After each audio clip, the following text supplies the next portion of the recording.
There it all goes. All right. See if we can't make the funk happen. Uh-huh. Oh, that sounds inappropriate. Okay.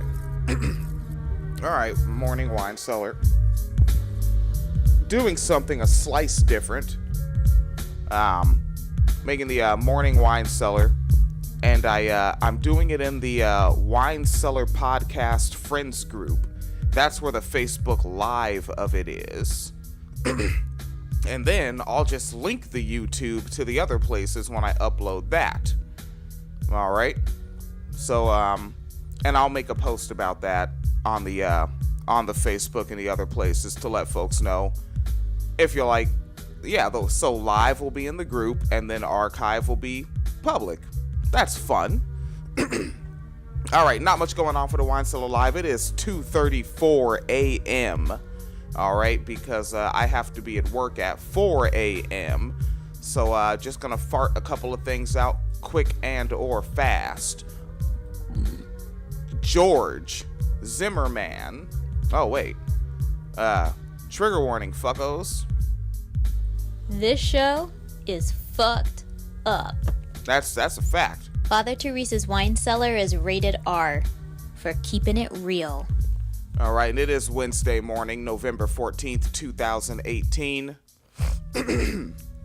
And this hit, Phoenix Kalita grabbed this November 13th. So yesterday.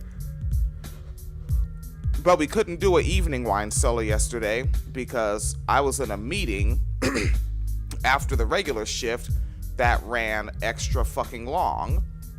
So when the meeting runs extra long on Tuesday and you have to go in 2 hours early on Wednesday, you don't have time to produce an episode Tuesday evening. You just take your ass to bed. All right. Well, first you kind of sit and stare into the void, and then you take your ass to bed. You know, that sit and stare into the void one where it's like, I shouldn't have to do things. All right. So George Zimmerman, he got a Florida judge to let him serve probation for a year after his attorney entered a no contest plea today. Well, I think that was Tuesday last week. And this was to resolve a misdemeanor charge of stalking a private investigator associated with a documentary on the black teenager that he murdered. He murdered someone. Someone's making a documentary about that. George Zimmerman stalked and murdered someone. And then murdered a private investigator and then stalked a private investigator who's making a documentary. And that's just the short of it. There's so much in between with George Zimmerman beating up girlfriends and pulling out shotguns on their fathers, breaking iPads on tablets, while beating up the girlfriend, push her out the front door, and then call the police to get his side of the story recorded on the 911 tape because his father's a judge and he taught him to do that. Let's not be silly about how he learned how to do that type of shit. All right, he's the fucking G-man. It's a chance to do good for us boys in the hood. Just call us NWA, Neighbors with Appetizers. And I've said, way back in the old wine cellar, we're talking, early 2013, late 2012 wine cellar, where I'm like, George Zimmerman's a gangster, and he did gangster shit. Cause I mean, what was the word around the block? Yo, motherfuckers we don't know coming in our hood. That's what George Zimmerman saw. Motherfuckers we don't know coming in our hood. So then what George Zimmerman do? He said, look, I'm gonna be the nighttime lookout man, cuz. And then George Zimmerman hopped in the Ryder with the strap, creeping through the hood. It's raining, he don't give a fuck. He creeping through the hood in the rain, strap, got heat, ready. And then he sees some nigga he don't know from the hood. What's up, cuz? Hey nigga, what set you from? I don't bang, right? Lil Trey just trying to walk, talking to the homegirl on the telephone, right? Walking in the rain down memory lane, like that nigga, the Big Funny said. And George Zimmerman, nigga, what's cracking? And ran up on Lil Cousin. George Zimmerman didn't have enough squabs. And Lil Cousin, boom, boom, putting the boom, boom, boom, boom, boomps on him. So Zimmerman pull out the heat, blah! Gangster shit. George Zimmerman's a fucking gangster. That's what he did. He crept on somebody he didn't know, asked him where he from, and didn't get the right answer, tried to fight him, lost, and shot him. Fucking Zimmerman. So the seminal, this is back to the article on abcnews.go.com. Ooh. Excuse. The Seminole County Judge Mark Herr, Herr, Mark Herr is the name of the Seminole County Judge. This person admonished Zimmerman to understand that, quote, words matter, end quote. Under a no contest plea, a defendant doesn't admit guilt and a conviction is withheld if the conditions of the plea are met. Zimmerman was not at the courthouse during the hearing. Quote, and this is what the judge told his attorney, Zara Umansky. So Mark Herr told Zara Umansky this, quote, please counsel him. Words do matter, end quote. Okay. The private investigator, Dennis Warren, said after the hearing that Zimmerman did not get the sentence he deserved, but believed, quote, we got the best we could, end quote. He said he had hoped the case would have been handled as a felony rather than a misdemeanor, you know, because when you're being stalked by a murderer that stalked somebody and murdered them, you kind of want that murderer gone this time. The private investigator said he didn't think Zimmerman could get through a year without violating his probation. Quote from Warren, he can't stay away from trouble. He's toxic, end quote. Zimmerman was accused of sending threatening messages to Warren. The private investigator was hired by a documentary filmmaker who was working on a series on Trayvon Martin, the black teenager who was murdered by George Zimmerman in 2012. And keep in mind, if it wasn't for independent media, small outlets, motherfuckers would not know Trayvon Martin's name. People would not know this story. This would just be another of many stories of of white murderers murdering people and no one ever knowing about it. But because Scotty Reed of the Black Talk Radio, that he was banging on about this every fucking day after the night it happened. Like after that night, day after day, Scotty Reed was banging on about this motherfucking story. And then that way it starts to reach other outlets, you know, like of course Gus T Renegade and all those heads. And I was just starting podcasting, and black free thinkers and basically just black people gave a fuck. But then the Young Turks picks up the story. Bang. As soon as Young Turks picks up the story, now the shit's on fucking fire. And it hits MSNBC immediately. And then remember that shit? You had fucking teenagers wearing hooded sweatshirts and carrying packages of Skittles and the Arizona iced tea marching against Zimmerman. And then, of course, Al Sharpton take his old raggedy ass down there for a publicity stunt. And now everybody knows. You know, and that's because of what? Small independent media. Scotty Reed is a small outlet. Yeah, and I see over in the on the Facebook's Live, there's T Loco and Sam tuned in on the Facebook Live. Yeah, and it's only in the Wine Cellar Podcast Friends group.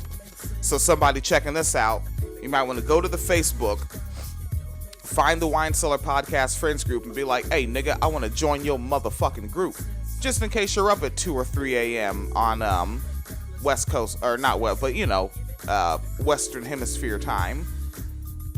And join. And then also, you might want to message me, William J. Jackson, because if I don't know you and your profile is locked down, so all I can see is profile pictures, I'm going to be like, looks like a troll. Bye. Because I don't fucking know you. All right. The shit moves forward a little bit. Skibby-dibby-doo. Of course, he did the shit on the stand your ground self-defense law, which that's not what Zimmerman had in his head. He had to find out about that shit. But again, his father's a judge. He had a lot of help. Now, the documentary was produced by big time business motherfucker, started with entertainment, Sean Carter. You may know him as Jay-Z.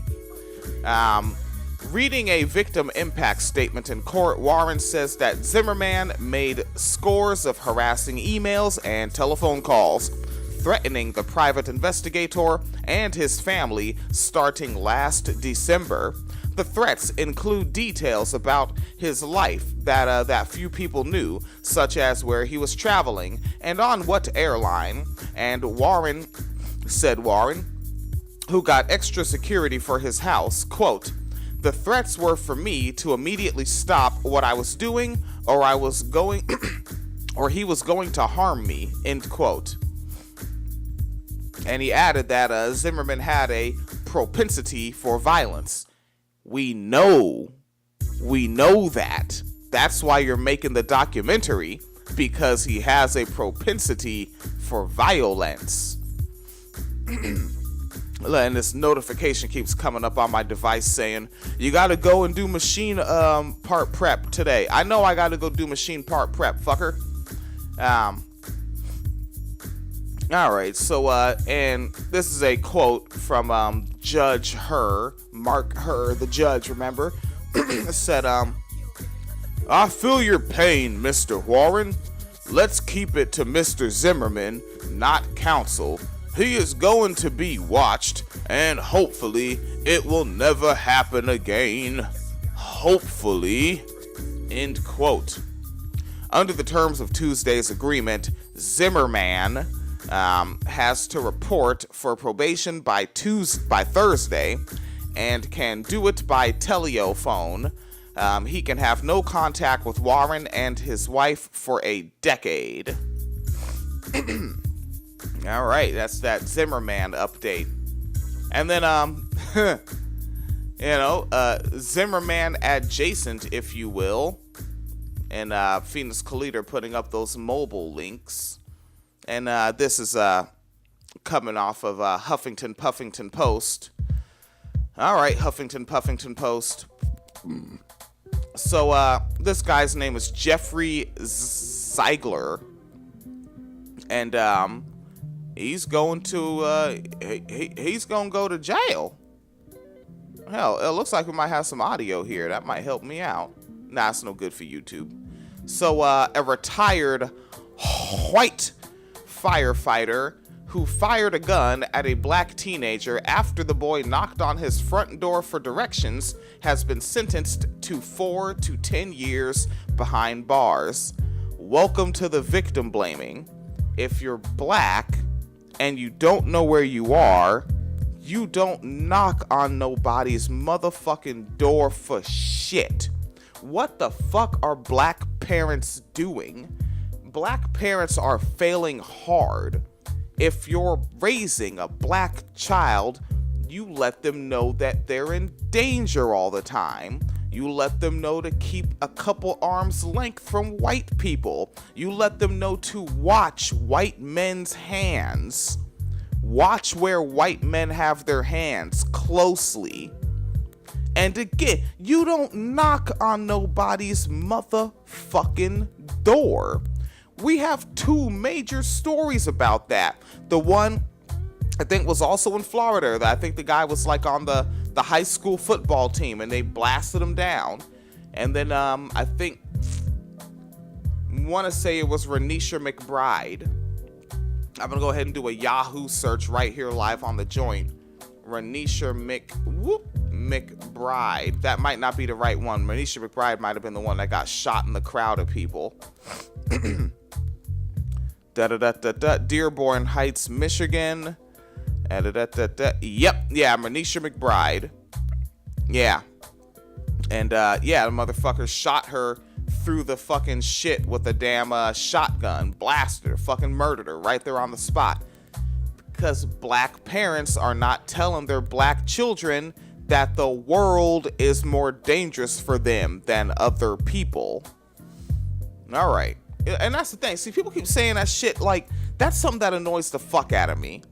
Is that people are lying. Black people are lying and claiming monolith when convenient. Saying, oh, black parents always have to have the talk with their kids about police. Black parents don't be having the talk with their kids about police. It's, very few might be having it. I don't know any of my homeboys that had that shit when I lived up on Hilltop. None of them. Because one main thing, it's just conventional wisdom. Everyone just knows that. We just already know the cops are dangerous, right? Like when I was 5 years old, that was when I first learned it. And I didn't need to hear it from my biological mother, just older black kids. You know, I was 5. They were probably like 7, 8, 9, you know, just slightly bigger kids. And you know, we're fucking playing and shit with like little Transformer toys and like little He-Man dolls and shit like that. And one of them had a damn billy club, and he was like, yeah, you know, one of his family members, uncle, cousin, some shit. Yeah, he used to be a cop. This is his nigger beater. Casual saying it. And I already know the term nigger. I know that's a bad word for us black people. And and so I know, oh, cops carry something specifically for beating us. And it's not like it's big news, it's just more information coming into a developing mind. That should just be going into a developing black child's mind, should be the danger around them. They should just know that. At 5 years old, I know they have a nigger beater. And then shortly after that, my mother gets me a tape called NWA, Straight Out of Compton, and they have a song on there called Fuck the Police. And then also on another tape, Tone Loc, Straight After Dark, Loked After Dark. There's a song on there where he says, rolling around, trying not to get popped by the boys, the pigs, the rollers, the cops. We just know.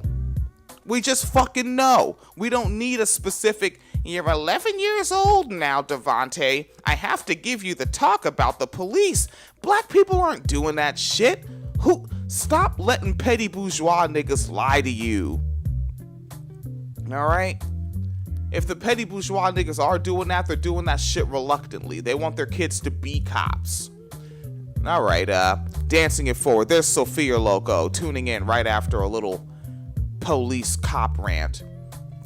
Yeah, these are only in the Wine Cellar Podcast Friends group now. All right, so yeah, so this fucking retired white firefighter discharged a shotgun toward a black teenager after he knocked on his front door for directions. Yeah, oh, there's Sophia Loco said, as a black kid raised by black folks, you always know. Yeah, that's Sophia Loco in the archive chat space that is not public. And said, you just always fucking know. It's just there. That's like the first time I caught my first police beat down, you know, I knew better than to try to run. Just fucking take it, or they're gonna shoot you. That's when I was 11. Or the second time they rolled up on me when I was 12. I just knew, don't try to run, because I knew that my little body couldn't move that fast yet. By the time I was like 14, I was like, I'm fast, nigga. And I'm jetting, getting the fuck out of here. And Sophia Loco said, even if you're not explicitly told, yes, even if you're not explicitly told, you just know those fucking animals. Dancing it forward off the Huffington Puffington Post here. This is a quote from Judge Wendy Potts. That's a familiar name. I think we've that judge has been mentioned in some white-on-white crime before or something of the sort. Shooting a teenager, leaving your premises, has consequences. Fortunately, no physical injury occurred. End quote. That's how Judge Wendy Potts talks. And then they have a picture of the white firefighter crying. He doesn't look happy. The child, his name is Brennan Walker. He's a 14-year-old individual, and he was walking to school after missing his school bus when he said he became lost and knocked on Ziegler's front door in the Rochester Hills neighborhood. I don't know Rochester Hills. I only lived in Central Florida around Orlando, and I really didn't like, for that 12 years that I lived in Florida, I think I went to Sanford once, and I went to Kissimmee once. And I went to Sanford because my biological sister's my biological sister's ex-boyfriend at the time, like, he had extra offspring because he's a thought, and I think they were like dropping him off there at their grandmother's house or something. And then I went to Kissimmee once because that's where the only Comp USA store was, and they had really cheap external hard drives. So that was the only time in 12 years. That was the only time I left Orlando. The whole time, that whole 12 years, I stayed in Orlando. I went to home and I went to work. And one time, I went to a monster truck show so I could really study white-on-white crime up close. I learned some things. And then there's a video of the shit that's up on that's on the Twitter. So we'll go ahead and link this from winecellarmedia.com. And the video was taken from Ziegler's home, the attempted murderer. His own home security system captured the teen walking up to the front door, knocking on it, and then bolting just before Ziegler appears shirtless and armed with a shotgun. So he saw, Now, if the black people around this teenager, I wonder how, it's called Rochester Hills, and apparently he lives in a neighborhood where retired firefighters can afford to live. So I bet his family is some petty bourgeois niggas. I want to know if his family votes Republican, nigga. Or if they got I'm with her t-shirts and shit. Like, they probably didn't tell him that kind of shit because they think, oh, we're protected by our class. And that little nigga walked up on that door, saw a white man emerging shirtless with shotgun, and dipped. And what age is he? 14. What I said a couple minutes ago. When you're 14, it's like you become aware of your leg power. You dip. Let's see. So, knocking on and bolting just before he appears shirtless with a shotgun, Ziegler points the gun in the direction of the teen, now long since out of view, and then opens fire. Nigga, you snitched on yourself with your own motherfucking camera. Alright. So, Mr. Ziegler told the authorities that he grabbed his gun after his wife told him that someone was trying to break in. He initially told authorities that he mistakenly fired his gun at the boy because he tripped. Something that the video did not appear to capture. Who wrote that? Who is the snarky, shady fucker? Nina Golgowski, which that's like a Polish name. Golgowski. That sounds like a fucking hockey player over here. Quote from Mr. Ziegler. I was scared. I was trying to tell them that I was trying. Oh, no, this is the child. The child said, I was scared. I was trying to tell them that I was trying to get to high school, but they weren't listening. End quote. Brennan's mother, Lisa Wright, said she had no doubt that the shooting was racially motivated. Quote from the mother.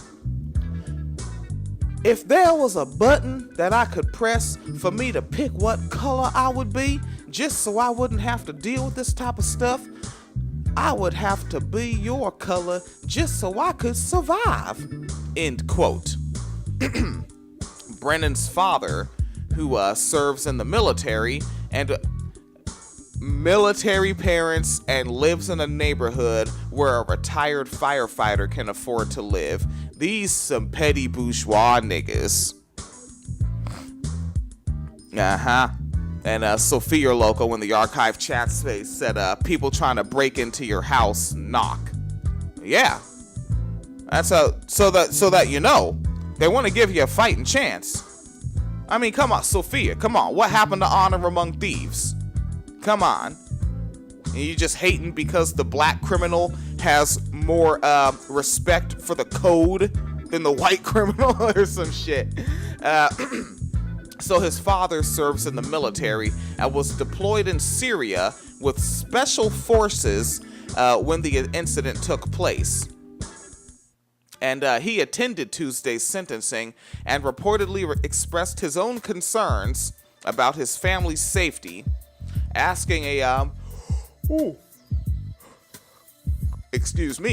WXYZ, that's the actual name of the news outlet, asking a WXYZ reporter how he can protect his country when no one is protecting his family. Nigga, you signed up to be a fucking intercontinental government gun monkey. Nigga, you should have known that shit. See? Like, this is multiple generations of black people being lied to by their parents about white supremacy and the danger around them and the fuck that is not given about them. I'll have these two linked in the web post for this Morning Wine Cellar episode. And then hopefully we don't have any meetings or anything that run way the fuck too long today.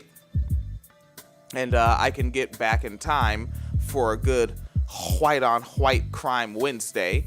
And if you're in the archive chat, or if you're in the Wine Cellar Podcast Friends group, you can already see some of that shit that Phoenix Kalita put up. I see something amusing. And it looks like Becky on Becky on Becky. Yeah, 3 times. All right, and folks can hold it the fuck down. PayPal.me/Phoenix and William. Patreon.com/Wine Cellar Media Fund. I'm not gonna front, one of the PayPal hits that came in a few days ago, that shit went straight to because you know it's winter time, so we got to turn on the heat, and we have a fucking gas bill here because gas rules the land out here, and so that shit went straight to the gas bill and to buying a book from Actify Press. And that was that whole thing. So thank you, Loco. Nigga paid the gas bill and got a book for this household. And Sophia Loco needs to write a book. Sophia said on the way out, she said, he needs to put those special forces connections to good use and disappear the cracker that shot at his son. Hey, there might be some more black people in there. Might be some niggas just trying to get their skills up. It's possible. All right, we're going to get the heck out of here. PayPal.me/Phoenix and William. Patreon.com/Wine Cellar Media Fund. Please be as safe as possible wherever you are. And Facebook Live off. And YouTube video, you're out of there,